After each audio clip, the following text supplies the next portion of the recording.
Hello people, নমস্কার। This is Rudra and welcome to my new video. আমি আছি নরসিংদীর অক্ষয়ধাম মন্দিরে। আমি মন্দিরের বাইরেই দাঁড়িয়ে আছি এখন। এই মন্দিরের পরিবেশটা অনেক সুন্দর এবং মন্দিরের বিগ্রহগুলো অনেক সুন্দর। আজকে ভিডিওর মাধ্যমে আপনাদেরকে তাই দেখানোর চেষ্টা করব। যদি ভিডিওটি ভালো লেগে থাকে ভিডিওতে লাইক করে দিবেন। ইউটিউব চ্যানেল থেকে দেখে থাকলে চ্যানেলে সাবস্ক্রাইব করে দিবেন। ধন্যবাদ। অক্ষয়ধামে যাওয়ার জন্য আমাদের যাত্রাটি শুরু হয় সোনাইমুড়ি রেল স্টেশন থেকে নরসিংদীর উদ্দেশ্যে। আমরা দুজন যাই, তাই 260 টাকা করে 520 টাকার দুটি টিকিট নিয়ে নিই আমরা এখন আছি সোনাইমুড়ি স্টেশন। উপকূল ট্রেন আসার অপেক্ষায় আছি আমরা। ট্রেন আসলেই আমরা নরসিংদীর উদ্দেশ্যে রওনা দিয়ে দেব।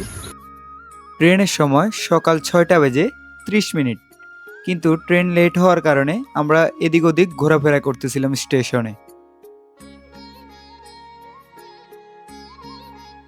1.5 ঘন্টা লেট করে আমাদের ট্রেন সোনাইমুড়ি স্টেশন আসে 8টা বাজে।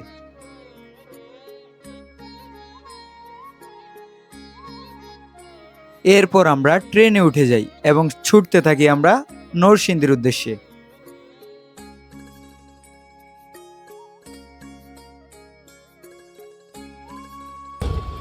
অক্ষয়ধামে যাওয়ার জন্য আমরা নরসিংদী গেলে আমাদের জন্য অনেক ঘোরা হয়ে যাবে, সেই জন্য আমরা আশুগঞ্জ নেমে গেছি। এখন নেমে গেছি আমরা আশুগঞ্জ দিয়ে সিএনজি করে ভৈরব চলে যাব।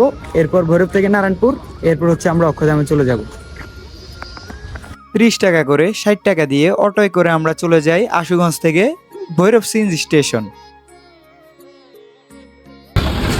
আমরা এখন ভৈরব বাজার আছি। এখন ভৈরব বাজার থেকে আমরা নারায়ণপুরে সিএনজি করে এখন নারায়ণপুর চলে যাব।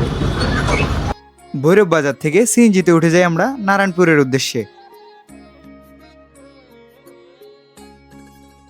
ভৈরব থেকে আমরা 25 টাকা করে দুজন 50 টাকা সিএনজি ভাড়া দিয়ে নারায়ণপুরে এসে নামলাম।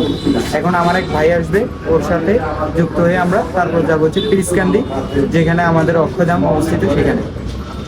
নারায়ণপুর থেকে ভাইয়ের সাথে ভাইয়ের বাইকে করে পিরিসকান্দি যাচ্ছি মন্দিরে। বাকিটা মন্দিরে গিয়ে মন্দিরের ভিউগুলো দেখাবো আপনাদের। নারায়ণপুর বাজার থেকে 10 মিনিট বাইকে থেকে আমরা চলে আসলাম পিরিসকান্দি অক্ষয়ধাম মন্দিরের মেইন গেটের সামনে। এখন ভিতরে ঢুকবো, ভিতরে গিয়ে আপনাদের মন্দিরের সুন্দর আঙ্গিনাগুলো দেখানোর চেষ্টা করবো, সাথে সাথে আমাদের ভগবানের বিগ্রহগুলো দেখানোর চেষ্টা করবো আপনাদেরকে। গেট অতিক্রম করে যখনই আমরা ভেতরে প্রবেশ করি তখনই দর্শন পেয়ে যাই অক্ষয়ধাম মন্দিরের।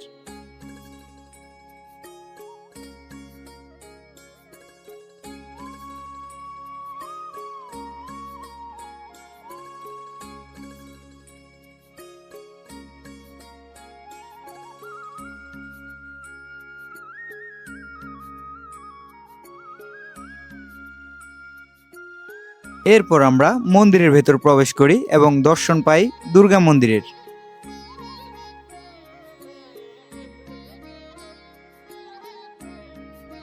দুর্গা মন্দিরের পাশে অবস্থিত রাধারানী ও ভগবান শ্রীকৃষ্ণের মন্দির, যা দেখে আমার এক মুহূর্তের জন্য মনে হয়েছিল আমি ইন্ডিয়ার কোনো একটি মন্দিরে আছি।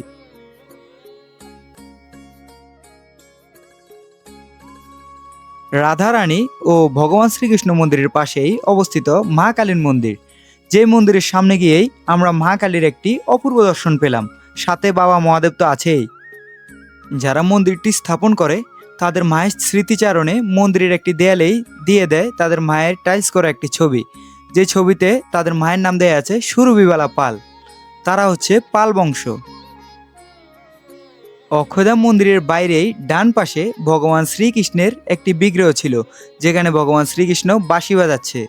সেই বিগ্রহের সামনে যাওয়া নিষেধ থাকার কারণে দূর থেকেই একটি ভিডিও ক্লিপ নিয়ে নিলাম।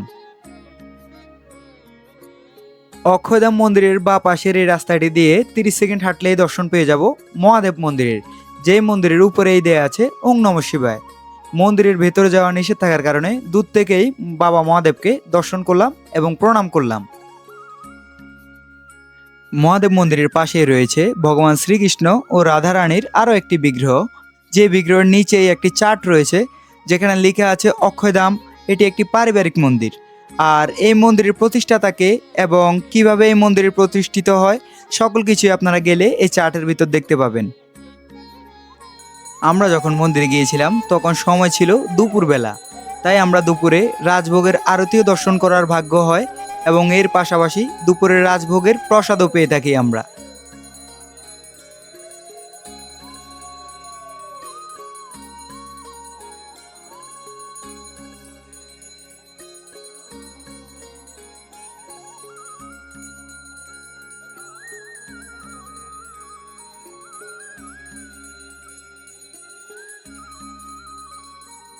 মন্দির আমরা দর্শন করলাম, অনেক ভালো লাগছে এবং শেষ মুহূর্তে আমরা একটু প্রসাদও পেলাম, তাতে আরও তৃপ্তি লেগে উঠলো। আর পরবর্তী ভিডিওতে আবার দেখা হবে, এই ভিডিও এই পর্যন্তই।